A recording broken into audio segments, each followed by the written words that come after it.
Prima di quella partita lì, un mio compagno porta un pacco di pannolini, no? Fa, se qualcuno ha bisogno prima di questa partita lì. Non pensavo. Non pensavi? Ma proprio mai. Ma possiamo svelarlo questa? Non l'avrei detto in quella partita. Però secondo lì. me questo è... No, non lo svegliamo, se no mi dicono, mamma mia, non capisci niente.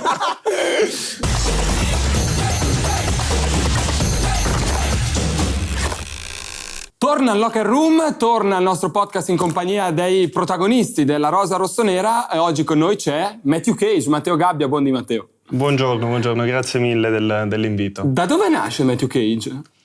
Ma onestamente penso che nasca un po' dai social, dove ormai diciamo che si sviluppano soprannomi simpatici e niente, poi dai, la traduzione in inglese, avendo Ficker, Ruben, avendo un po' di inglese è anche bello condividerlo in spogliatoio. Quindi secondo te l'hanno sbirciata dai social e poi l'hanno portata? Sì, credo che sia andata così. Che rapporto hai con i social?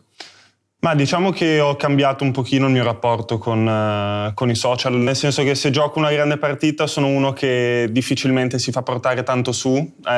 Prima invece soffrivo molto di più se magari non riuscivo a dare quello che volevo in una partita e adesso ho capito che quella cosa mi toglieva delle energie importanti. Sono riuscito negli ultimi 2 anni a trovare un equilibrio rispetto a questo. Non gli do più importanza, ma perché non lo guardo praticamente più e di conseguenza lo vivo molto di più come una cosa davvero ristretta per i miei amici. Guardo le cose che ci mandiamo con amici esterni al calcio, amici del calcio, ma è molto più un divertimento adesso, ecco. Matthew, partiamo dalla fine dell'inizio che è un nuovo inizio. Dice, ma cosa dice questo? Cioè, l'addio al Milan, che è stato un arrivederci per poco, e la prima curiosità ieri parlando con Luca è stata: cosa pensi quando vai in prestito, già ne avevi fatto una alla Lucchese, poi ci torneremo, e dici cosa succede adesso? Come te l'hanno detto? Come l'hai presa? Come è andata? Ma è stato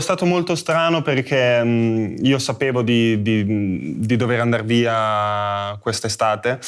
Avevo parlato anche col mister, avevamo parlato un po' di quello che poteva essere il percorso giusto per me e diciamo che all'inizio dell'estate avevo delle possibilità che però non mi facevano vivere quell'emozione che invece volevo sentire in un'esperienza comunque diversa da quello che è stato per me il Milan. E il giorno dove poi siamo partiti per andare in America ho sentito il mio agente poco prima di partire che è anche simpatico, che mi fa: no, guarda, non partire perché praticamente è quasi tutto fatto. E gli ho detto: guarda, siamo sull'aereo, quindi mi viene difficile adesso dirgli no, non vengo. Sull'aereo? Sì, era... E non sei proprio sei sceso? No, sono partito perché il mio procuratore aveva sentito il direttore Furlani e mancavano ancora delle cose. Giustamente loro gli hanno detto: Matteo, fino a quando non è tutto definito deve rimanere con noi. Allora ho fatto il viaggio per andare a Los Angeles e dopo 2 o 3 giorni era tutto definito, quindi sono dovuto tornare indietro. Però è nata comunque abbastanza velocemente. È stato un qualcosa che da subito mi ha fatto dire: sì, mi piace molto come esperienza, sono curioso di viverla, sono voglioso di mettermi in gioco anche in un paese diverso, in un campionato diverso, in una realtà completamente diversa da questa, ed è stato molto bello. Sono stato molto felice della scelta che ho fatto, di poi come sono andati questi 6 mesi e poi di essere tornato, ovviamente. Che tipo di vita è stata? Un giorno ci raccontavi, forse la trasferta di Empoli era una delle prime trasferte, e ne parlavamo verso una trasferta, dicevi: io stavo benissimo a livello ad esempio ambientale, cioè c'erano 20 gradi anche in inverno. In generale com'è stata? Nel senso che dopo avremo modo anche di parlare della Lucchese, avevi fatto un'esperienza lontano ma in Serie C, qui sei nato in una delle migliori squadre di uno dei principali campionati europei, giocando contro squadre molto importanti. Com'è stato? Come ti sei trovato? E tra l'altro uscivi da una comfort zone che è quella di Milano, di Milanello, del Milan, che ti ha accompagnato veramente per tantissimi anni. No, sicuramente è stato provante più per questo motivo, perché comunque era 4-5 anni che ero davvero in una comfort zone personale, perché comunque per me il Milan è famiglia, è facce che conosco da quando sono piccolo, è la mia famiglia anche reale, perché ho la fortuna di giocare in una squadra dove ho la famiglia a 20 minuti da dove abito, di conseguenza è tutto molto più facile, cambiare paese, andare in una città nuova, con compagni che non parlano la tua lingua.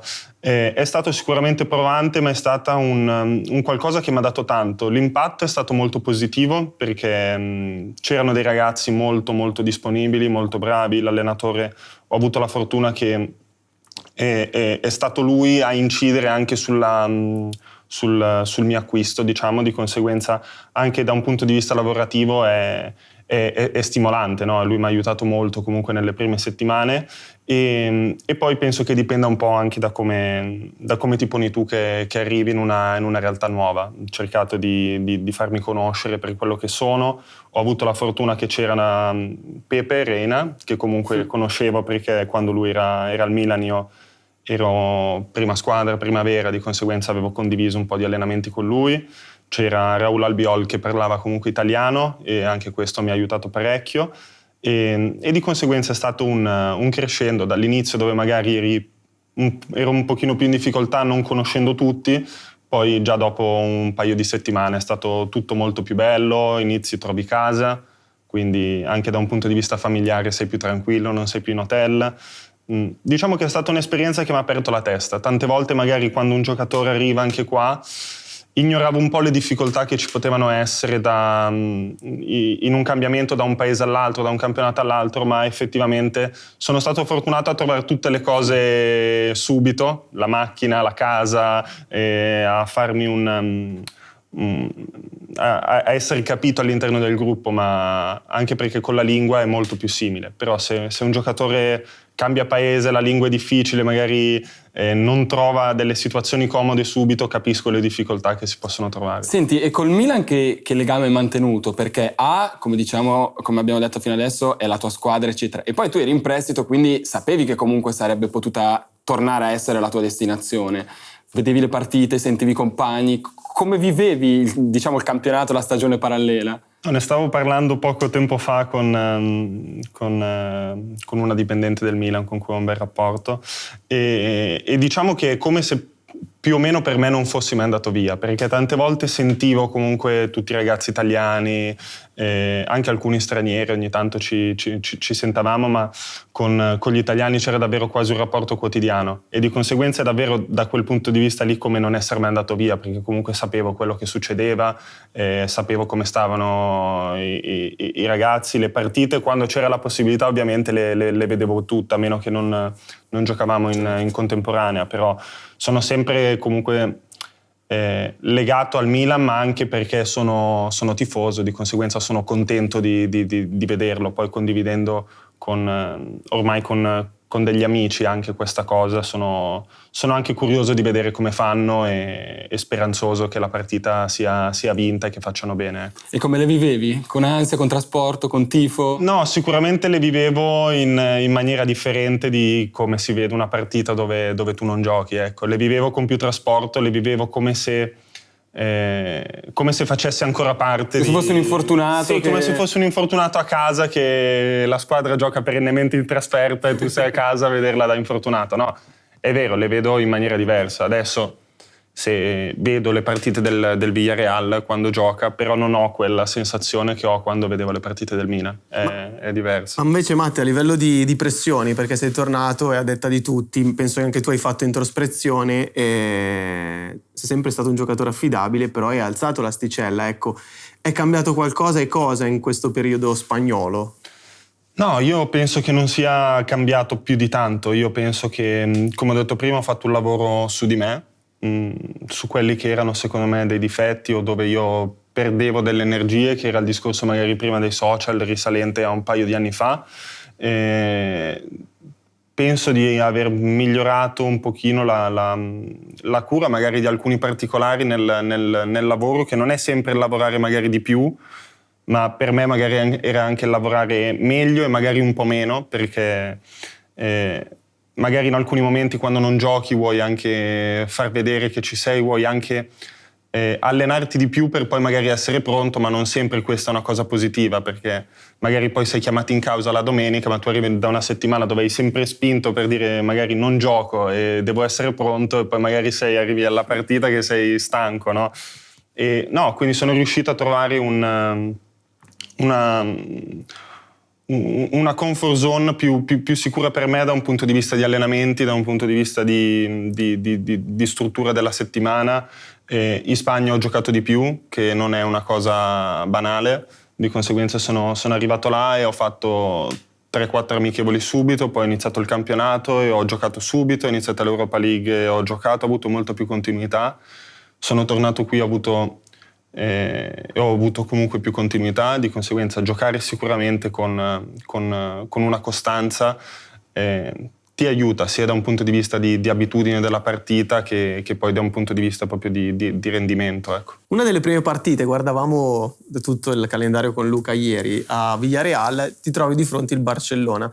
A me piace ogni tanto fare questi richiami per chi ci guarda, adesso ci guardano magari più giovani, no? E i giovani hanno oramai, i loro idoli sono cambiati, cioè Gavi, Yamal li ha avuti davanti, che tra l'altro sono stati protagonisti di quella partita, e allora ti chiedo di dire a questi giovani che ci guardano, che sognano questi nomi, tu li hai toccati, li hai strattonati, li hai falciati, gli hai rubato palla, come sono? Raccontali. No, è stata la seconda partita che giocavo là, perché era la terza partita di campionato. E la prima non avevo giocato, la seconda è stato il mio esordio a Mallorca e poi la terza c'era il Barcellona ed è stata una partita bellissima. È stata una partita bellissima che a me è piaciuta e mi ha emozionato perché abbiamo perso 4-3, ma perdendo all'inizio 2-0, poi rimontando 3-2, poi 4-3 per loro, ma avevano davvero dato tutto quello che avevamo, ecco.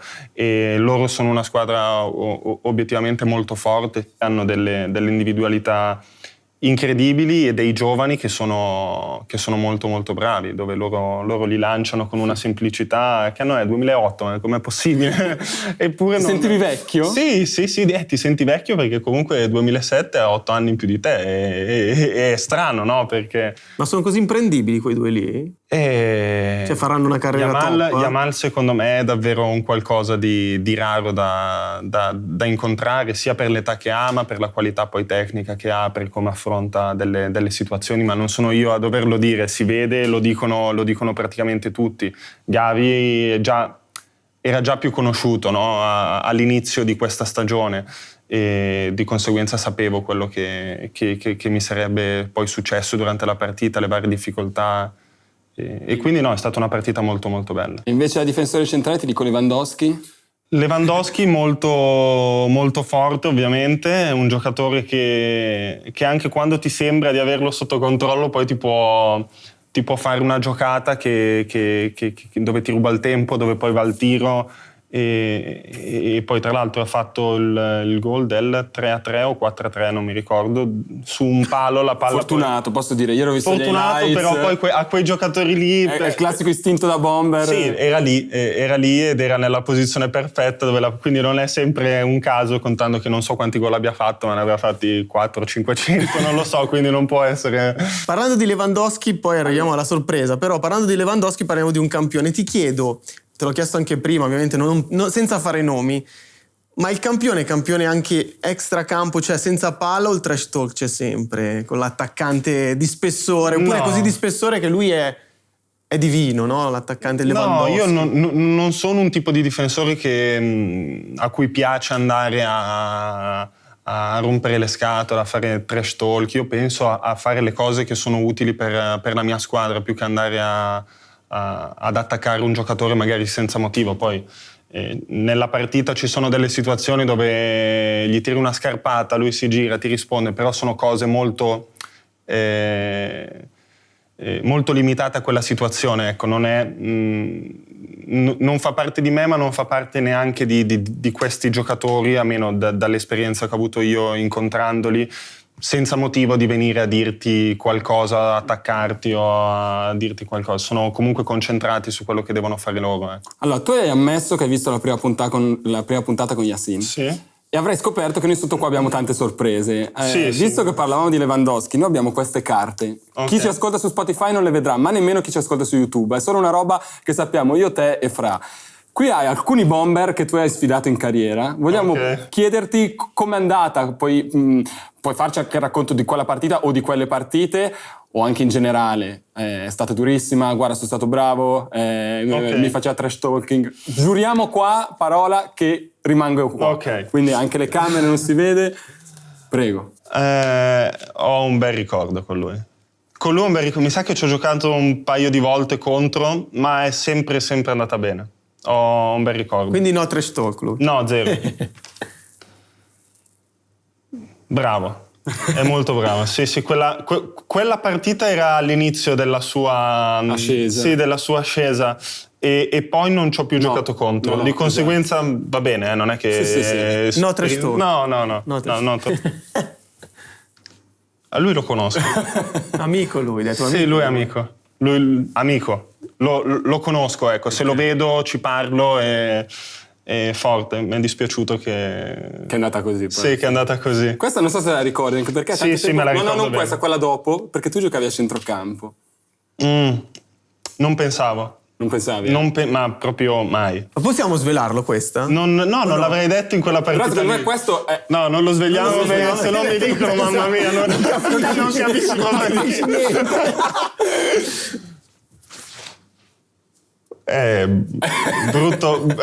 Brutto ricordo. Non dico niente. Di questo non dico assolutamente nulla adesso. Questo ti abbiamo messo anche la maglia. Ma ha fatto un tunnel. Sì. Allora io Noi qua possiamo dirlo lui. Sì. Lui lo diciamo. Sì, lui allora, è terza Serie partita C, Big Mac Maccarone, e l'abbiamo messo con la maglia della Carrarese. Terza partita in Serie C, avevo fatto gol. Ero carichissimo perché comunque avevo 19 anni, 18 anni, avevo fatto gol. L'azione dopo, stavamo vincendo 2-1, il mio era il gol del 2-1. Vado a pressarlo, ma fortissimo, come se lui avesse sbagliato un po' lo stop, ma ha fatto un tunnel che me lo ricordo ancora dopo 6 anni. Tavano Maccarone c'erano, come erano loro? Erano... affrontare quelle vecchie volpi, tu Aspetta, da giovane. finiamo il gioco. Com'era? Era provante. Provante. Sì, no, era bello, era anche stimolante, perché comunque avevano un'esperienza che era magari diversa dall'attaccante di Serie C, che magari è giovane, si basa su altre cose. Loro si mettevano bene col corpo, giravano la palla di prima, era precisa, erano provanti. Molto bravo, stimolante giocarci contro, ma sì, tosto, un animale. Bellissimo ricordo della partita, bellissimo, perché è stata una partita che per me ha valso tanto. Cioè una di quelle che io mi ricordo, che cerchi il rosso. Che mi ricordo con più felicità, ecco. Diciamola allora, dai. Sì, Milan-Juve. Questo Milan-Juve 2-0. L'anno scorso di 2-0 con 22-23. gol di Fiche e Brahim. È stata una partita bella, lui non devo dirlo io, è fortissimo, poi magari come tutti i giocatori hanno momenti un po' di up and down, ma lui ha avuto molti più momenti alti e sono sicuro che nella sua carriera li avrà ancora, è davvero un animale, bravo. E dell'ultimo ne abbiamo già parlato. Dell'ultimo ne abbiamo parlato, te l'ho detto, partita di cui ho un ricordo... Vabbè, questo è Robert Lewandowski. Bellissimo. Stavamo parlando poco fa. Bellissimo, è stata una bella partita. Vabbè, però immagino che sia molto stimolante avere sempre a che fare contro questi... No, è bello anche rivederli perché a volte poi non Esatto. ci pensi, però affronti degli attaccanti che comunque sono al vertice del... E ne abbiamo esclusi alcuni, calcio perché europeo. ieri guardavamo tutti gli attaccanti contro quei giocatori, sono veramente tanti. Secondo me a fine carriera per un giocatore sarebbe bello vedere Sì, no, ma quanti ci sono... stadi in quanti stadi ha giocato, contro quanti attaccanti ha giocato, eccetera. Sì, no, è Quindi, bello. vabbè, ci siamo divertiti. Allora, invece vogliamo i segreti. Qua è un locker room, noi abbiamo pompato, un locker room, entriamo nello spogliatoio, Adli, non ti dico niente. No, ma io Quindi ci ha subito ucciso. Ho visto così. quella cosa lì e sono d'accordo con Yas. Poi, come ha detto Yas, ti posso dire che ci divertiamo tanto. Però ti chiedo, l'anno dello scudetto, Sì. qualche aneddoto oramai in prescrizione, abbiamo vinto, abbiamo alzato lo scudetto, No, qualche te l'ho aneddoto detto. particolare ce lo devi raccontare. Io ne ho uno personale che ti racconto con Zlatan, che era la settimana prima della partita con il Sassuolo, no? Dove comunque eravamo eravamo lì per vincere, ma comunque non era ancora scritto, c'era un po' questa cosa del non dire, sai, un po' di scaramanzia che è prettamente nostra, no? Italiana. Un giorno a me piace collezionare delle magliette particolari, adesso ho un po' di magliette di avversari bravi con cui ho giocato, che stimo, che le tengo come collezione, e ovviamente quella di Ibra, dove magari l'anno che non sapevamo se si fosse ritirato quell'anno lì, l'anno dopo, allora ho detto, ascolta, magari vinciamo, lui vuole chiudere con la vittoria, io gliela chiedo che mi fa la dedica. E lui mi ha scritto, grazie mille per lo scudetto, no? Così. E io ho detto, mamma mia, speriamo, se no questa maglia qua è... Prima te l'ha scritto. Me l'ha scritto la settimana prima della partita, capito? Quindi ho detto, mamma mia, questa qua la tengo, la chiudo, me la tengo io, speriamo che non la veda nessuno. E come avete vissuto quella partita lì il giorno prima? Sassuolo? C'era davvero la sensazione che di festa, vero? Sì, c'era la sensazione di festa, ma anche la sensazione che fossimo davvero pronti per vivere quella gioia. Cioè, come se potevano solo vincere. E effettivamente poi, una volta arrivati già a Reggio Emilia con il treno, è stato impressionante. C'era tifosi del Milan ovunque. Fuori dall'hotel il giorno della partita, a qualsiasi ora, tifosi. Quando siamo arrivati all'hotel sembrava di essere a San Siro, ma in uno stadio che è 2 volte più piccolo, e dicevo, questa gente non ci può stare tutta dentro. E invece è stato stupendo, perché poi quella partita lì onestamente si è anche messa bene dall'inizio. A parte i primi 10 minuti dove un po' sì, perché i primi 7-8 minuti la palla l'avevano tenuta principalmente loro, no? Ho detto, mamma mia, speriamo che vada bene. Dopo, fortunatamente, con la qualità di Rafa, di Olivier, di Frank, hanno deciso, insomma, quella partita, dandoci una gioia incredibile, facendoci vivere una delle emozioni più belle. Per me, calcisticamente, l'emozione più bella che ho vissuto fino ad oggi. Senti, ma a proposito di Ibra, tu comunque l'hai avuto, non so se come idolo, ma di sicuro l'hai tifato nella sua prima parentesi. Ho visto una tua foto nello spogliatoio dell'Old Trafford quando eri in trasferta con la nazionale, sì. un tuo selfie con alle spalle la poltroncina di Ibra con la sua maglia. Ci racconti da dentro quel discorso lì?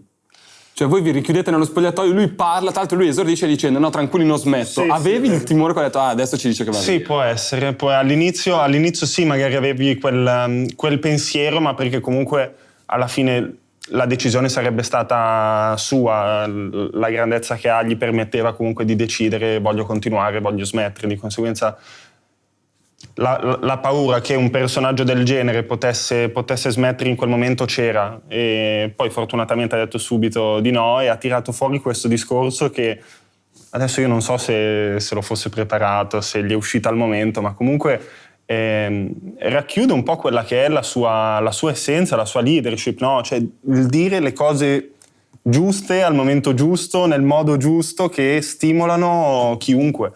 Cioè, se uno vede quel video lì, anche adesso quando lo rivedo dico, posso spaccare un tavolo. Ma a proposito dei discorsi, io ho una grande curiosità. Invece Pioli, prima di quella partita, cosa vi ha detto? C'era bisogno di dirvi qualcosa? No, il mister è molto bravo, perché comunque riesce a capire molto bene come sta la squadra e gestire le parole che ci dice in base a quello. Di conseguenza lui principalmente ci ha tenuto tranquilli. Ovviamente ci ha detto che era una partita fondamentale, ma quello lo sapevamo, ma ci ha tenuto tranquilli, ci ha detto che avevamo fatto un qualcosa di importantissimo e che mancava poco per raggiungere un traguardo storico, no? E di conseguenza è stato anche, secondo me, molto bravo, non ha caricato eccessivamente di pressione noi giocatori, è stato molto bravo a tenere una normalità sia di preparazione alla partita che poi appunto di discorso pre-partita. A proposito di scudetto e di preparazione alla partita, se io penso a Matteo Gabbia in quella stagione mi viene in mente quel Milan-Roma, perché è stata una partita incredibile e soprattutto una vigilia incredibile, no? Simon fuori per infortunio, Fic e capitano Romagnoli con il Covid, giocate tu e Pierre e lo scoprite, non so, la sera prima. No. Come... No, sì, è stato abbastanza particolare perché in quel momento lì appunto c'era il Covid ancora, dove si facevano i tamponi praticamente ogni giorno. Noi eravamo tornati dalle vacanze invernali che avevamo avuto, la Roma poi sarebbe stata la prima partita subito dopo. E avevamo fatto i test ed era risultato appunto queste positività. Di conseguenza io e Per abbiamo iniziato ad allenarci per quei 2 o 3 giorni prima della partita insieme, con la consapevolezza che se non fossero più stati positivi Romagnoli e Alessio e Fic sarebbero tornati e probabilmente avrebbero giocato loro, quindi poi la certezza l'hai avuta il giorno prima della partita o il giorno della partita, però onestamente l'abbiamo affrontata molto, molto bene. Siamo stati... Gran partita. Sì, siamo stati bravi, abbiamo giocato molto di squadre ed è una partita dove ho un bel ricordo. Abbiamo vinto 3-1 ed è stata molto bella, un bel ricordo che poi comunque ci ha dato un bello slancio anche per riprendere il cammino nella seconda parte di stagione, quindi è stata sicuramente una partita bella. Non so se Luca vogliamo approfondire ancora l'anno dello scudetto, vuoi? No, abbiamo un altro gioco finale, non so se... Sì, no, io pensavo anche, adesso ricollegandomi alle magliette, la raccolta di maglie, ti chiedo qual è la più bella che hai, la più importante per te, e ti chiedo allo stesso tempo se hai mai fatto, come succede per chi gioca nel settore giovanile, il raccattapalle a San Siro. Sì. E com'è andata? Sì. Perché io sogno di trovarti, vado a vedermi quella partita, ti voglio trovare giovane. Partite... No, mi ricordo... Milan-Chievo forse, che Kakà aveva fatto gol a giro sotto l'incrocio, sotto la curva sud. Ok. Tu eri sotto la curva sud? No, io ero a quarto uomo. Ok. E poi ce ne sono anche altre. Mi ricordo un Milan-Verona che Tony mi aveva impressionato, mi ricordo proprio per la stazza fisica che aveva. Dicevo, io non posso diventare così. Io da bambino dico, cavolo, diventare così grande mi sembra... No, però è stato bello anche fare il raccattapalle comunque a San Siro, una cosa che per i bambini è molto bella. Abbiamo poco tempo, però ti butto là.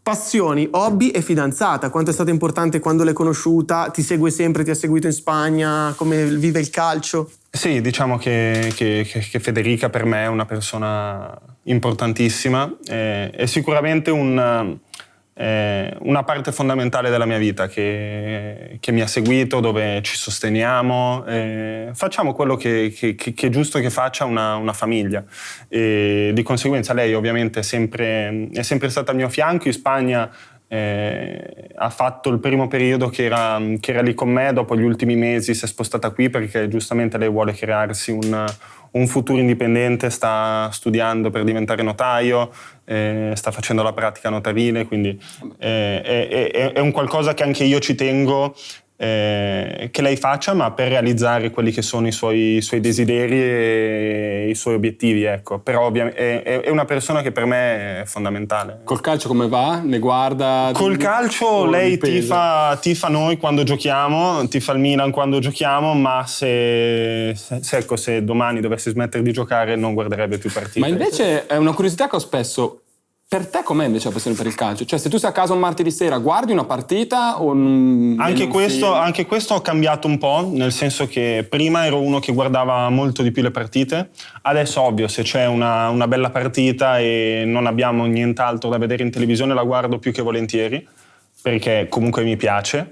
Ma se posso svuotare la testa e dire, piuttosto che stare a casa e vedere la partita esco a cena, preferisco uscire a cena o vedere un film. Poi ti ripeto, se la partita è bella e mi interessa un qualcosa la guardo, perché comunque il calcio mi piace molto. Allora, siamo in chiusura, è il momento un po' dei giochi. Allora, io farei la piramide. Sì, ce l'hai di gliela diamo quella, però con te abbiamo pensato, i difensori li abbiamo già fatti in un'altra puntata, okay. Poi noi, nella piramide, forse non l'abbiamo sottolineato, non mettiamo gli attuali, anche perché è brutto, no? Ok, sì. E quindi non ci sono. Però con te abbiamo deciso di cambiare. Cioè, vogliamo mettere le tue partite. Abbiamo pensato alle le mie partite più partite. belle della tua più carriera. belle della tua Ok. carriera, senza sapere l'ordine. Ovviamente lo ricordiamo chi ci ascolta su Spotify: prima riga, seconda riga, terza riga, quarta riga, una piramide da una prima riga a 1 all'ultima a 4, insomma. Ok. Allora, eravamo molto indecisi io e Fra. Abbiamo messo tutte partite in cui hai giocato, tranne una perché secondo me sai già qual è, perché Ok. non potevamo non metterla. Vai. Andiamo. Milan-Roma 3-1, 21-22, quella che accennavamo prima. Ti metto in terza. Vai. Poi dici tu se ce ne manca una e ce la dici tu. Sassuolo-Milan, quella dello scudetto, che è Non comunque ho la giocato, esatto, Ed è quella però- di cui parlavamo. Però la metto prima, obiettivamente. Ah, bello. Sì, per quello Uomo che... squadra. No, ma per quello che poi mi ha dato, perché comunque quello scudetto, seppur quella partita lì non l'ho giocato, però è un qualcosa che è giusto, che tutti noi all'interno di Tutti quel avete- gruppo ci sentiamo come vittoria, ecco. Certo. Quindi penso che sia stato l'apice di tutte le partite belle fatte quell'anno lì, quella è stata la ciliegina sulla torta, ecco. Perfetto, quindi primo Quindi posto. ciliegina sulla piramide. Poi Detto. Scandia-Milan, l'esordio assoluto. Scandia Milan, l'esordio assoluto... Dolce amaro? Sì, no, è stata bella. No, perché avevo nella mia testa una scala prima, no? Ah. E questa l'avevo Rimossa. tolta. Tu ti sei immaginato... Beh, come Sì. fai a togliere l'esordio? Dai. Ma sai perché... Perché te lo aspettavi? Cioè, è una cosa... No, non è che me lo aspettavo, però ero tanto giovane e poi sono andato via. Di conseguenza è stata come se, non so, fosse stato un qualcosa...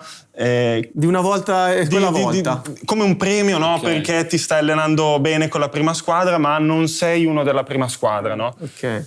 Per me, per dire, l'esordio in Serie A col Torino, Calma. E non devi no, però spoilerare dico, tu. No, scherzo. è valso di più di quella. Perché Certo. in quel momento lì ero un giocatore del Milan prima squadra a tutti gli effetti. Allora facciamo così, Scania-Milan e Milan-Torino. Milan-Torino lo metto qua. Quindi esordio in Serie A in seconda fascia. E Scandia-Milan lo metto in quarta fascia. Ok. Poi sei stato protagonista all'Italia Under 20, abbiamo visto l'Italia era fortissima, Scamacca Pinamonti davanti, c'erano te dietro, c'era fra te, adesso non vorrei dire nomi, ma Sì, mi sì, sbaglio. no, ma c'erano da tutti. capitano, Italia, Mali, quarti di finale che avete vinto. Italia Mali, ma perché di quel mondiale Under 20 ho un ricordo bellissimo. Cioè è stata un'esperienza davvero fantastica come gruppo. Facci la chicca di quella. No, ma eravamo un gruppo dove tutte le sere uscivamo in giro a fare i nostri giri. Dopo le partite magari tornavamo tardi, c'era il mister che ci diceva no, mi raccomando riposate, noi uscivamo perché eravamo giovani ma eravamo forti come squadra, abbiamo fatto un percorso bellissimo. Quindi Italia-Mali? Italia-Mali la metto comunque quarta fascia anche se è un ricordo bellissimo. Poi abbiamo citato anche prima Villarreal-Barcellona. Un po' per insomma incontrare il Barcellona è il sogno di tutti i bambini, cioè giocare contro il Barcellona l'abbiamo messa perché è un po' iconica se vuoi. Sì, però comunque ho perso, bellissimo. Bellissimo, ultimo anche. Dinamo Zagabria-Milan, io c'ero, calcio di punizione, ho detto segna Gabbia e Gabbione gol. E questa la metto seconda. Primo gol in Champions League. Primo gol in col Champions Milan, League La poi. metto seconda. Poi andiamo veloci, Frosinone-Milan, primo gol in Serie A, perché passiamo da un gol all'altro. Terza. Milan-Spal, Coppa Italia, esordio a San Siro. Terza, perché è stato poi l'inizio. Dopo quella c'è stato il Torino, dopo il Torino la Fiorentina, da lì è iniziato. Diciamo che anche nella tua piramide ci sta, cioè l'esordio No, non lo assoluto so l'hai se messo in terzo. ultima, poi con la San Siro... Attenzione all'ultima, ti dico solo attenzione all'ultima. Tu non sai l'ultima. Allora no, la metto quarta questa. Hai fatto decisamente bene, perché ti ricordo la tua sfida per non retrocedere in Serie D, Cuneo Lucchese Sì, play-out. bellissimo, Te l'ho detto. bellissimo. E che ricordi di quella partita? E hai detto, se vado in Serie D qua cosa succede? No, perché noi avevamo 15 punti di penalità o giù di lì quell'anno lì. Quindi noi avevamo fatto un campionato molto molto buono da andare in zona playoff.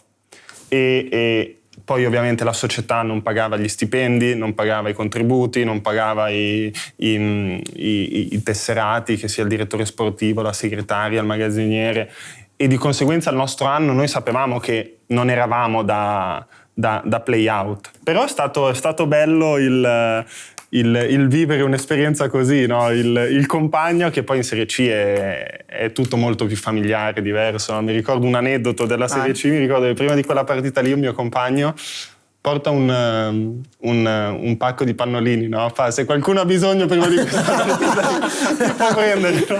E poi quella partita lì abbiamo vinto e ci siamo... Ma caspita, sai che ti chiedo? Tante volte sai che magari c'è anche più tensione in uno spiraglio dove ci gioca la vita, perché uno che retrocede in D poi cambia anche tanto. No, ti dico, però lì è stata una stagione particolare, perché comunque, come ti ho detto, aveva fatto già un'annata molto molto buona, avevo i compagni che comunque non venivano pagati da 6-7 mesi, di conseguenza già il fatto di continuare a giocare. Si era creato in quell'anno lì anche con i tifosi, che sono stati bravissimi, che ci finanziavano le trasferte. C'è stata comunque una condivisione. Ma c'è qualche compagno che senti ancora? Sì. Dimmene uno che ti sei legato particolarmente. Marco De Vito. Era al Milan lui, no? Storia giovanile. No, lui De Feo era al Milan. De Feo, giocava in primavera al Milan e anche con lui ho un bel rapporto, ma Marco De Vito condivido proprio alcune cose, anche magari mi scrive dopo una partita, io gli scrivo dopo una sua partita o dopo un qualcosa che gli succede anche nella vita. Legami che rimarranno per sempre. Sì. Vai, 2 carte a te. L'ultima cosa, manca qualcuna? O ce È vero, manca tutto? qualcuno? Qua allora, per L'esordio ora nazionale maggiore. infatti dico, per ora vanno bene queste e poi speriamo di averne altre in futuro. Ci diamo molto appuntamento meglio. tra qualche stagione per aggiornare la Speriamo. piramide. Dai, 2 carte, dai, così non facciamo tanto. Devo vederne una per volta? Leggila, sì, ne leggiamo 2. Allora, condividi tutto con i tuoi amici o hai dei segreti? No, principalmente con i miei amici che sono molto pochi. Condivido quasi tutto, sì. Okay. Tutto, comunque non so, ecco dov'è il limite di questa domanda, però no, condivido tutto quello possibile, ecco, lo condivido. Vai, seconda e ultima. Di cosa hai paura?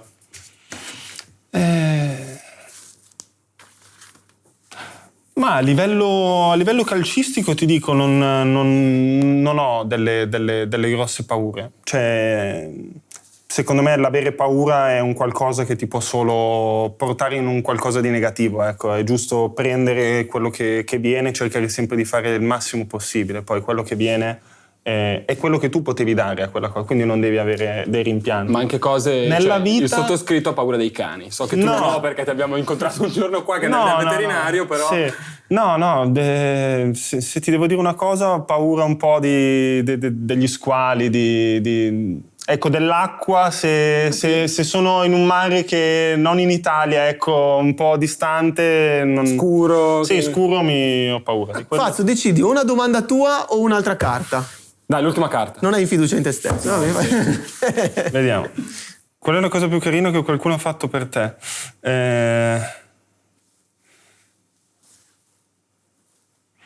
Allora, sono un ragazzo fortunato, no? Però ti dico un qualcosa, tornando al discorso della fidanzata, di prima, una cosa che mi è piaciuta, che proprio non mi aspettavo, ma perché io non sono quel tipo di ragazzo. A me era il mio compleanno, fare a me le feste non è...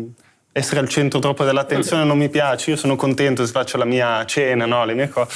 E Federica aveva organizzato a casa una festa sorpresa, no? con alcuni compagni, c'era Sandro, c'era Plizzari, c'era Pobe, che anche se giocava a Torino, è stato molto bello, è stato un qualcosa con gli amici anche più stretti, è stato un qualcosa che ecco, non mi aspettavo, ma che mi ha fatto davvero strapiacere, perché proprio non l'avrei mai detto, no? Sono tornata a casa e c'erano già tutti loro, quindi mi ha fatto proprio felice. Bello. Cosa ti ha insegnato il Milan prima dell'ultima chiusura? E poi avevamo dei libri qua sotto. Avevamo dei libri, perché in realtà... E intanto che li tira fuori, cosa ti ha insegnato il Milan? Che poi torna con questo. Ma il Milan mi ha insegnato in tutto il percorso che ho avuto nel settore giovanile sicuramente ad avere una costanza e una serietà nel lavoro e nel rispetto di quello che è Milanello, le persone che lavorano a Milanello e tu che sei in quel posto lì, no? Quindi l'avere rispetto a 360 gradi di quello che rappresenta questa società, di quello che tu rappresenti quando indossi questa maglia. Di conseguenza questo crescere nel settore giovanile, ecco, mi ha fatto capire queste cose sicuramente. Il libro della Giovane Italia traccia annualmente i migliori talenti giovanili, no? Ho guardato quella del 17-18 e diceva forse servirebbe un'esperienza lontano da Milano per farsi le ossa per poi meritarsi San Siro, che è quello che è successo. E dell'Anna Lucchese scrivono: si è ben calato nel contesto nonostante provenga dal Milan e da una nazionale di categoria, quindi umiltà. Disponibilissimo, forte psicologicamente, nei momenti di difficoltà non ha mai perso la testa, vantando una forza mentale importante, sa estraniarsi dal contesto come sta dimostrando nella difficile situazione extracalcistica dei toscani. Tranquillo, fa vita d'atleta, è diligente e molto preciso, molto umile fuori, grande personalità in campo, nella gestione della palla e nella guida della difesa, condotta in prima persona pur essendo il più piccolo della retroguardia. Bellissimo, racchiude un po' questa puntata, secondo me. No, molto bello, sì, e racchiude un po' quello che sono io come persona, forse, no? Più che da un punto di vista tecnico, calcistico, ma ecco, mi ci rivedo, sono comunque una persona tranquilla che si estranea se ci sono dei contesti negativi, ma che cerca di portare il positivo a me e a chi mi sta intorno, facendo il meglio possibile. Poi a volte funziona, a volte no, ma l'importante è cercare sempre di fare qualcosa di buono e positivo. Chiudiamo con questa, ma un'altra curiosità e non finiremmo mai, lo sai Matte. Chi ti ha portato al Milan? Chi è che Bianchessi. Ah, è bello, all'epoca li portava lui. Sì.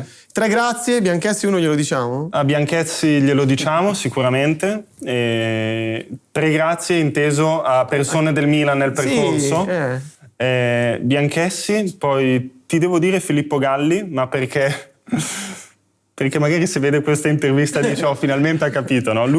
Io giocavo a centrocampo, no? Esatto. E lui mi ha detto tu dovrai fare il difensore centrale, io ti vedo lì. E io da piccolo non volevo, non mi piaceva proprio. Non ti divertivi? No, non mi divertivo, mi piaceva molto di più stare a metà campo, magari vai in area, fai gol, no? Tocchi molti più palloni. E poi alla fine aveva ragione lui, quindi col tempo un grande grazie va anche a lui. Tra l'altro diciamolo, verrà a trovarci. Sì, esatto. Quindi... Ok, allora magari se c'è possibilità... Diciamo che prima cosa non gli hai detto grazie quando te l'ha detto. No, vabbè, ero piccolo, Certo. non gli ho detto niente, però non ero così felice come magari sarei dovuto essere, ecco. E un altro grazie va al mister attuale. Adesso sembra un lecchino questa cosa. No, va al mister attuale, ma perché mi ha dato davvero fiducia e mi ha dato la possibilità di vivere questo sogno di giocare al Milan. Prima non avevo avuto questa possibilità. Anche Montella è giusto ringraziare, perché comunque lui era in primavera e mi chiamava in prima squadra, mi ha fatto esordire, di conseguenza anche lui è stato molto importante, però con Mister Pioli ho avuto una continuità diversa. Allora, hai in mano il tuo destino, strofina, lo sai già chi esce. Puoi esprimere 3 desideri. Sembrerò ripetitivo, dato che prima ti ho detto che avevo visto la puntata di Yassin, ma la salute per me e per i miei cari penso che sia la cosa più importante di tutte, e quella di avere un futuro familiare che sia ricco di cose positive, ecco. Cioè voglio davvero avere in futuro una famiglia che sia bella da vivere, da vedere, che sia una famiglia appunto come la intendo io, come quella dove sono cresciuto io, ecco.